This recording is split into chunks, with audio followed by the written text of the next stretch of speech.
Bismillahirrahmanirrahim.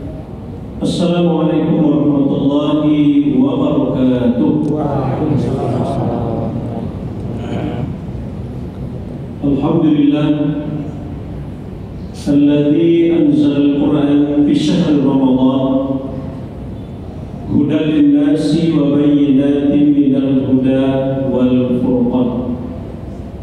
Asyhadu an la ilaha illallah wa asyhadu anna Muhammadan 'abduhu wa rasuluh sallallahu alaihi wasallam la nabiyya ba'da amma ba'd. Kami hormati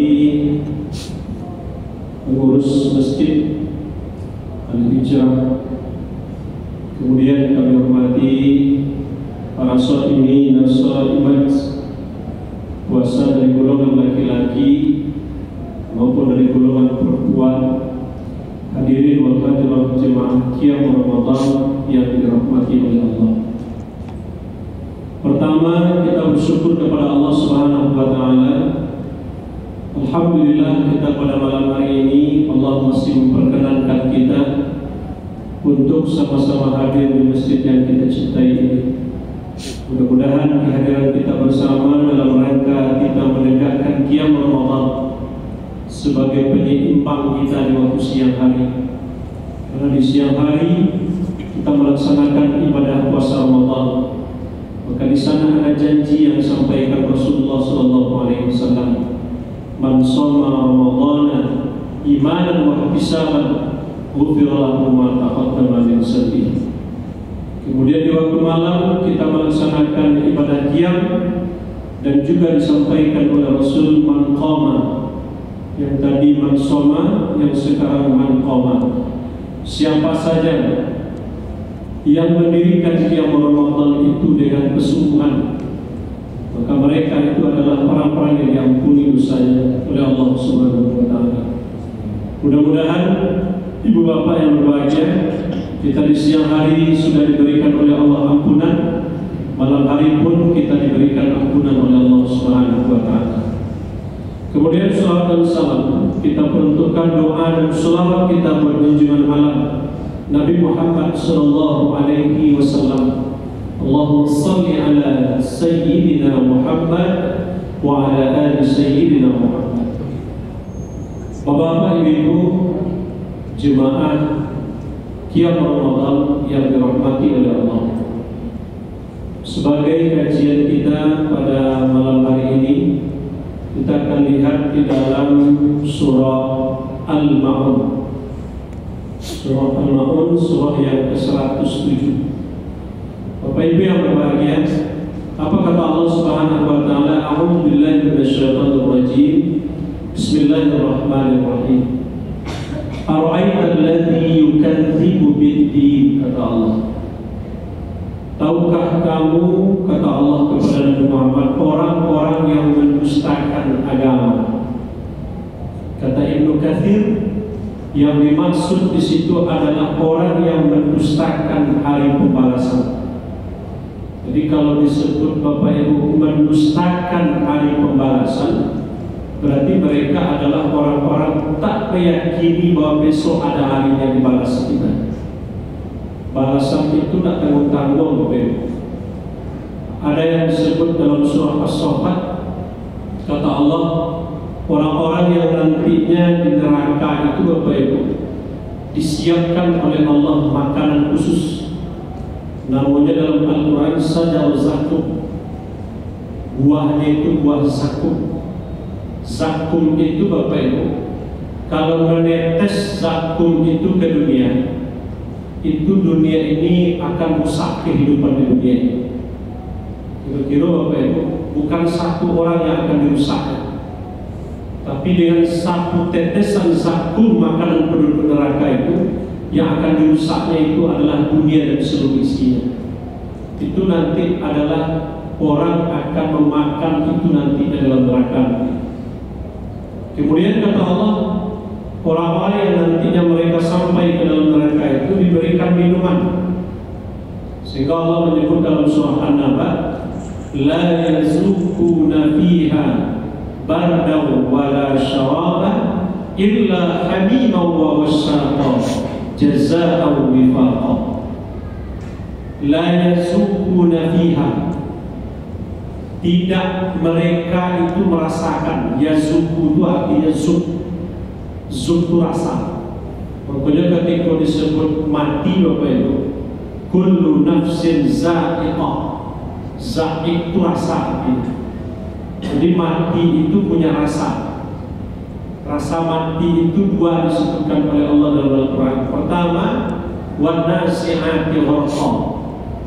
Mati itu bisa merasakan oleh orang itu sakit, sehingga Allah menyebut wan nasi'at.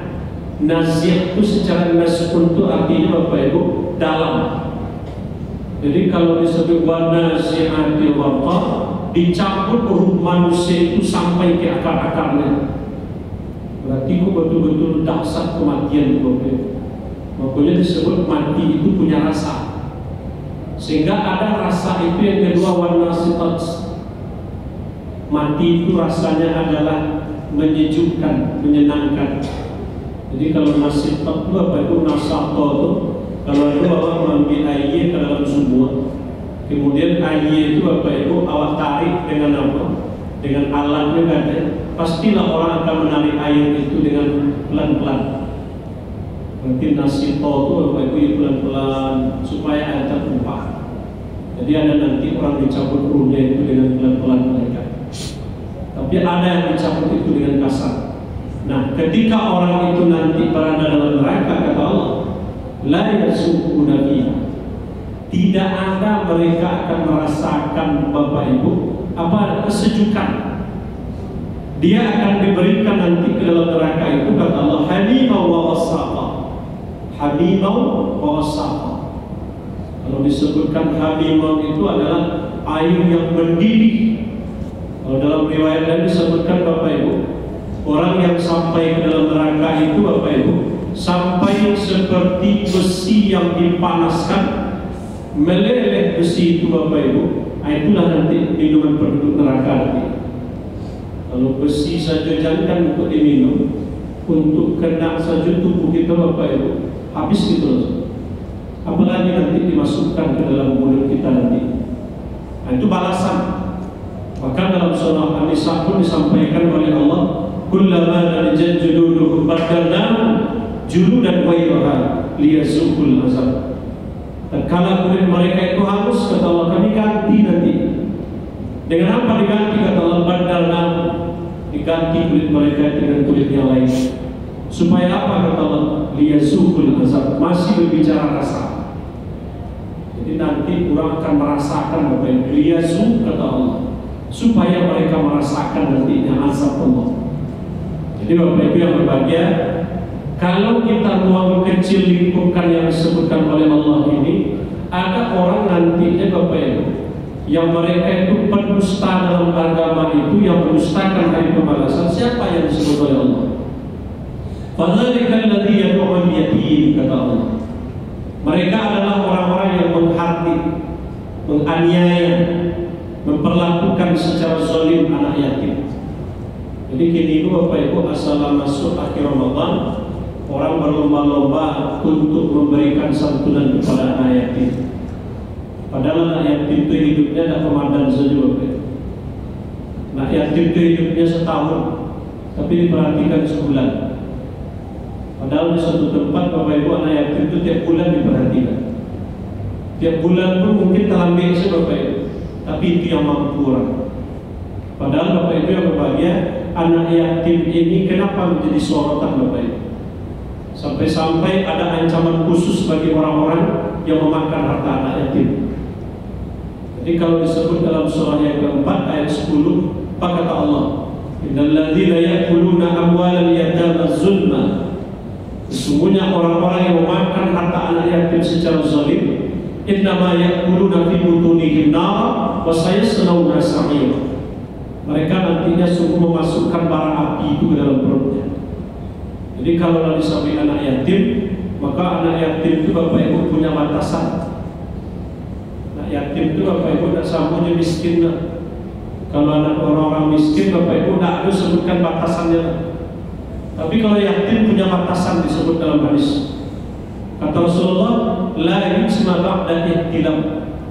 Tidak disebut lagi yatim kalau sudah ihtilam. Apa itu ihtilam? Kalau perempuan haid, laki-laki bermimpi.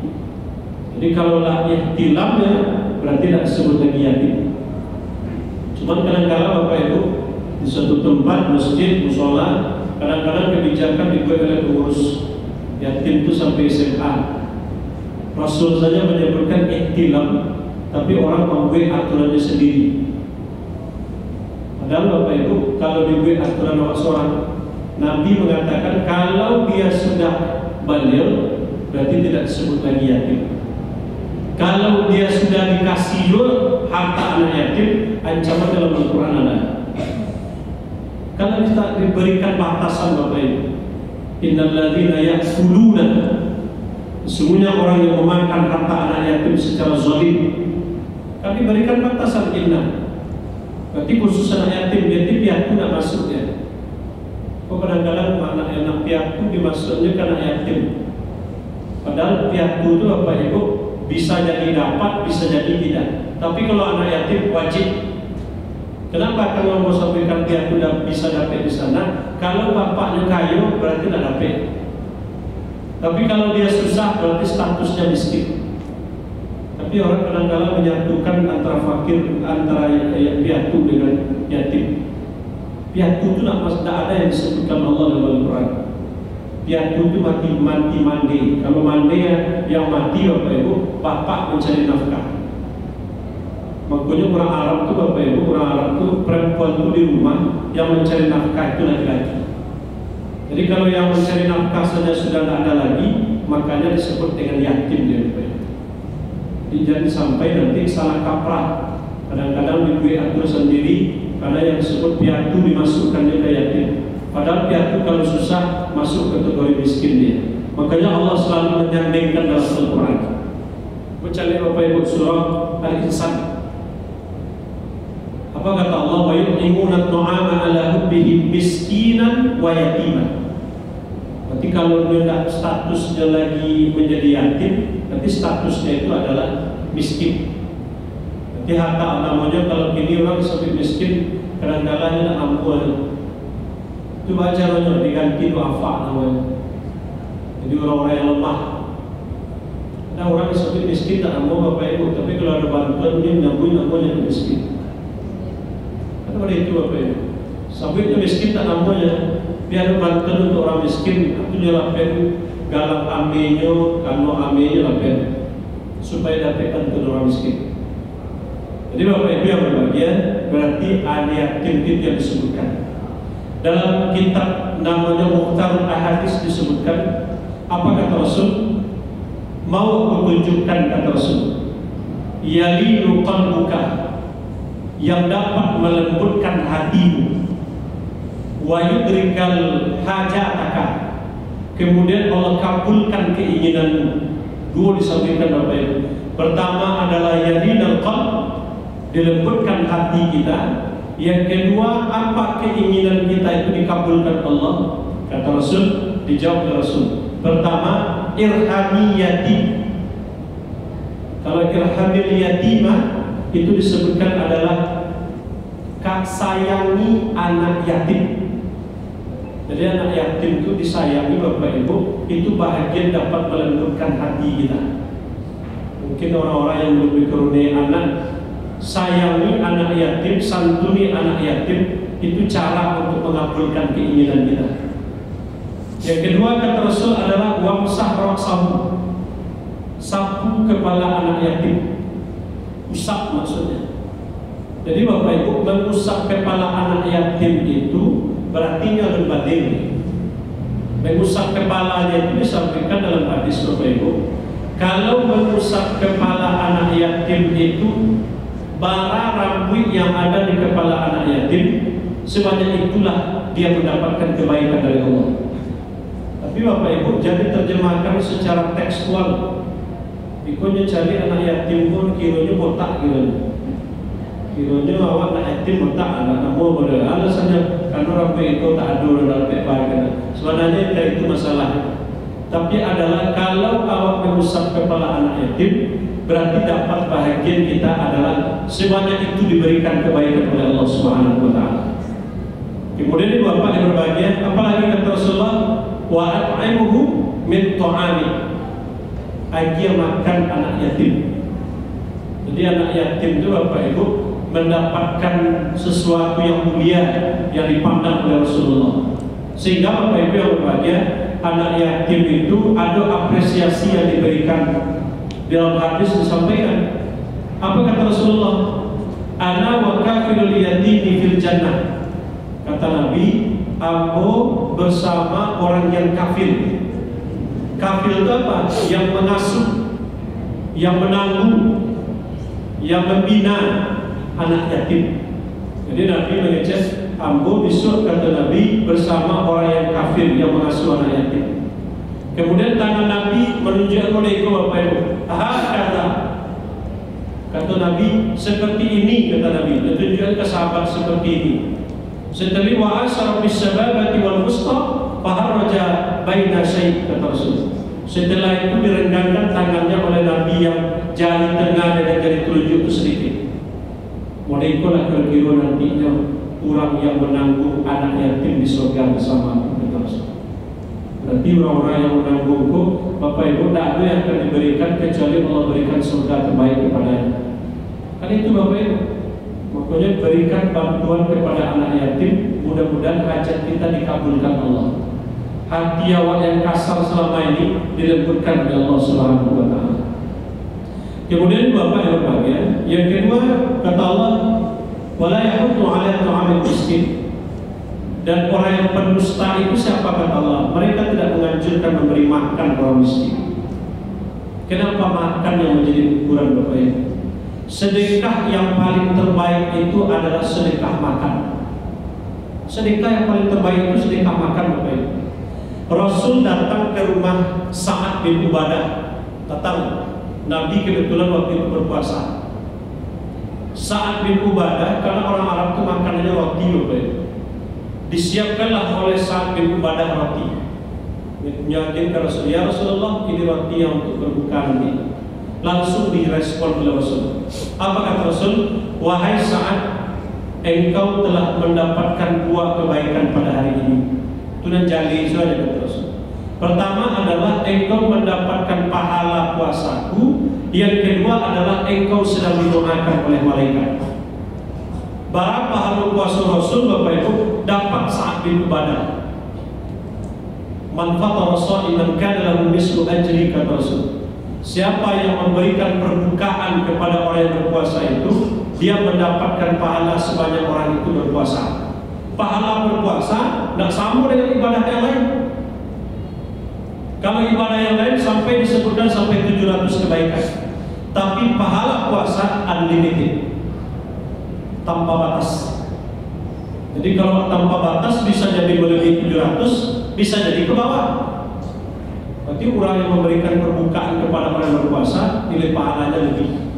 Apalagi yang waktu memberikan buku-buku itu orang yang soleh, tentu bapak ibu akan mendapatkan pahala yang luar biasa. Jadi memberikan makan itu adalah termasuk pahala hebat.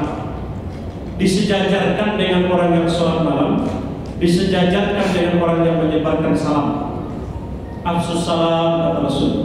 Lain tahukah kata Rasul, orang yang mudah nanti masuk surga. Afsus salam, tebarkan salam. Wa yu'minuna ta'am, memberikan makan. Kemudian bangun di tengah malam tahajud, itu solusi adalah mereka itu orang yang mudah masuk surga nanti. Jadi bapak ibu memberikan makan itu jadi agak remeh, karena pahala sedekah yang paling hebat itu sedekah makan. Makanya orang-orang yang tidak peduli memberikan makan orang miskin, termasuk mereka pendusta dalam beragama. Kemudian berikutnya apa lagi kata Allah? Fawailul lil musallin. Maka celakalah bagi orang-orang yang sholat, orang yang sholatnya itu lalai. Kalau dimulai dengan kalimat celaka, apa kata Allah dalam surah Al-Lail? Fa'anzartukum naran talazza fa la yaslaha illal asqa. Kata Allah, maka diingatkan kamu dengan neraka yang menyala-nyala. Siapa yang akan memasuki neraka itu, kata Allah? Illal asqa, kecuali orang-orang yang celaka. Jadi orang yang celaka tempatnya nantinya adalah neraka. Dimulai sholat itu dengan fawailul lil musallin, maka celakalah bagi orang yang sholat. Lalai dalam sholatnya celaka gitu Bapak. Pokoknya supaya dia termasuk bagian, kata Ibnu Abbas, ayat yang satu ini arahnya kepada orang munafik. Nyalai sholat Bapak Ibu, tapi di ujung-ujung waktu. Padahal Bapak Ibu, Allah yang panggil kita untuk sholat, yang panggil kita untuk sholat, Allah sedang menunjukkan kepada hai hambaku, kata Allah, jadilah sholatmu. Kenapa sholat? Sholat itu dialog khusus dengan Allah. Dialog Bapak Ibu. Makanya dalam hadis kursi dikatakan, apa dalam hadis kursi dikatakan, wa iza qala al-'abdu, apabila seorang hamba itu dalam sholat mengatakan kalimat alhamdulillahirabbil alamin, Allah tak diam Bapak Ibu. Dijawab oleh Allah, qala Allah azza wa jalla, maka dijawab perkataan itu oleh Allah. Apa jawaban Allah? Hamidani abdi, hambaku memuji. Ar-Rahmanir Rahim, dijawab oleh Allah, majadani abdi, hambaku memuliakan. Malik yaumiddin, asna alayya abdi, hambaku mengagungkanku, memuliakan, mengagungkan. Iyyaka na'budu wa iyyaka nasta'in. Kepada Engkau kami menyembah ya Allah, kepada Engkau kami minta tolong. Allah tak diam saja dalam salat Bapak Ibu, tapi Allah jawab perkataan kita, haza baini wa baina abdi wa li abdi mas'alah. Ini antaraku dan hambaku, dan bagi hambaku apa yang mereka minta. Ihdinas siratal mustaqim, siratal ladzina an'amta 'alaihim ghairil maghdubi 'alaihim waladdallin. Maka dijawab perkataan itu oleh Allah. Hadza li abdi wa li abdi mas'alah. Yang tadi antara, yang kini seluruhnya untuk hamba.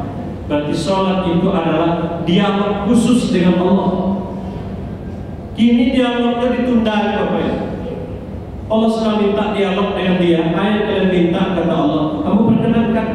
Makanya di ujung itu kita baca, amin, perkenankan ya Allah. Diminta dalam sholat, dipuji Allah, diagungkan Allah, disucikan Allah. Barang ibadah yang paling hebat Bapak Ibu. Coba cari ketika duduk kita dalam sholat Bapak Ibu. Rabbi firli warhamni wajburni warfa'ni warzuqni wahdini wa'afini wa'fu anni. Dibuka dengan kalimat ampunan. Rabbi firli, ampuni aku ya Allah. Warhamni, rahmati aku ya Allah. Wajburni, tutup aibku ya Allah. Warfa'ni, angkat derajatku ya Allah. Warzuqni, beri aku rezeki ya Allah. Wahdini, tunjukilah aku ya Allah. Wa'afini, beri kesehatan kepadaku ya Allah. Wa'fu anni, maafkan aku ya Allah. Bapak Ibu, kenapa dibuka dengan kalimat ampunan, ditutup dengan kalimat maaf? Kadang-kadang orang menyebut maaf itu cuma manusia saja. Padahal maaf itu Bapak Ibu, kalau Allah sudah katakan maaf, apa makna ampun? Apa bedanya ampunan dengan maaf? Beda. Kalau ampunan ghafar, kalau maaf afu. Makanya dalam surah Al-Hajj ayat yang ke-60 di penghujung ayat, apa kata Allah? Innallaha la'afuwwun ghafur. Sesungguhnya Allah sungguh Maha Pemaaf dan Maha Pengampun. Apa bedanya ampun dengan maaf? Kalau Allah katakan ampun, tutup. Jadi kalau ada orang berbuat maksiat Bapak Ibu meminta ampunnya kepada Allah, berarti ditutup. Apa yang ditutup? Kesalahannya. Di sekitarnya tidak ada lagi asatullah. Tapi kalau Allah sudah katakan maaf Bapak Ibu, catatan yang tadi yang ditutup itu masih ada. Sekarang Allah datang ampunan Allah, kemaafan Allah, maka catatan itu Bapak Ibu dihapus sampai ke akar-akar. Makanya maaf namanya. Maaf itu artinya adalah afak. Afak itu apa? Hapus. Cuma cari Bapak Ibu dalam penghujung surah Al-Baqarah, wa'fu anna waghfir lana warhamna. Maafkan kami ya Allah. Berarti dihapus serta terawat. Ampuni kami ya Allah, tutup. Warhamna, rahmati kami. Dalam sholat dibuka dengan ampunan, tutup, kemudian di ujungnya wa'fu anni, maafkan kesalahanku ya Allah. Kedua kalimat lain ketika menyolatkan jenazah. Allahumma ighfir lahu warhamhu wa'afihi wa'fu anhu. Dibuka dengan kalimat ampunan, ditutup dengan kalimat maaf. Allah sedang mengejek kepada awak, tutup dosa kita, bersihkan dosa itu. Makanya ketika masuk Lailatul Qadar, kalimat itu yang dibaca. Kan itu kalimatnya Bapak Ibu. Aisyah bertanya kepada Rasul, an Aisyah radhiyallahu anha qalat, qultu ya Rasulullah, ara'aita in 'alimtu ayyu lailatul qadri ma aqulu fiha. Ditanya oleh Aisyah kepada Rasul, ara'aita, bagaimana pendapat engkau ya Rasul? In 'alimtu, jika aku berjumpa ayyu lailatin, yang malam itu malam Lailatul malam itu dari kumpulan malam itu, kiranya malam itu malam Qadar, ma aqulu fiha, apa yang aku ucapkan ya Rasul? Kata Rasul, quli, ucapkan oleh Aisyah, Allahumma innaka afuwun. Kalimatnya afuwun, kan kalimatnya ya Allah engkau pengampun ya Allah, tidak itu, engkau maha pemaaf ya Allah, mencintai kemaafan dan maafkanlah aku ya Allah. Kenapa pilihan katanya oleh Rasul itu maaf? Karena maaf itu lebih dalam maknanya daripada ampunan. Pokoknya Bapak Ibu, kita ketika malam Qadar itu adalah malam yang disebut dengan malam yang paling hebat. Tak sama je 1000 bulan dah, lebih. Kadang-kadang disebut jam malam itu sama dengan 1000 bulan. Kalimat dalam Al-Quran kan jalan itu Bapak Ibu, malam yang lebih baik dari 1000 bulan. Tak sama lah malam yang sama dengan 1000 bulan, nah, lebih. Makanya kalimatnya baca doa Allahumma innaka afuwun tuhibbul afwa fa'fu anni. Dalam riwayat lain, Allahumma innaka afuwun karimun tuhibbul afwa fa'fu anni. Makanya Ramadan kedua ada ampunan, ada kemaafan Allah Subhanahu wa taala. Makanya dalam salat kita baca doa. Kemudian berikutnya Bapak Ibu, yurabun turiyah. Kenapa riya tak boleh? Antonim dari riya adalah ikhlas. Riya pun pendusta agama Bapak Ibu. Kenapa pendusta agama? Dia menjalankan agama tapi pahala tak dapat. Kan ada 3 Bapak Ibu digambarkan dalam hadis kursi. Pertama, ditanya Ustaz, ai pulangnya kerajaan di dunia, kerajaanku dulu ya Allah qiraatul Quran, baca Al-Quran. Kecil Allah langsung jawab, kasabta, kau bohong kata Allah. Itu yang kedua ditanya, apa kerjaan kau di dunia pulang? Kerajaanku dulu membantu orang miskin dan anak yatim. Kecil Allah, kau bohong. Dan ketiga, kerjaan kau di dunia jihad dulu ya Allah. Aku berjihad dalam agama kau ya Allah. Kecil Allah, kau bohong. Nah jadi kerajunan 3 kau bagus, tapi sampaikan bohong. Ada apa Bapak Ibu? Kiranya kerajunan kau secara lahir saja yang nampak ibadah, tapi batin niatnya bertolak belakang. Di mana saat usahanya? Karena dia dalam hatinya ingin pujian, sanjungan dari orang lain, maka tidak mendatangkan pahala itu di hadapan Allah. Maka dia termasuk bagian daripada orang berdusta dalam beragama. Terakhir, wayamna'un dan maun. Kata Ibnu Jarir, wayamna'un dan maun, mereka enggan mengeluarkan zakat. Yang kedua, mereka enggan untuk melakukan ketaatan. Yang ketiga, mereka enggan untuk memberikan pinjaman. Fokus seketik Bapak Ibu, zakat. Zakat itu Bapak Ibu yang berbahagia, ada namanya zakatul mal, zakatul fitrah, ada namanya zakatul rikas. Kalau rikas itu namanya Bapak Ibu harta yang tertimbun. Bapak kali semua dapat ambil seladang api itu. Wari itu luar biasa. Lalang buah itu mungkin harta karun mungkin Bapak Ibu. Dapat seladang api itu, wari itu luar biasa.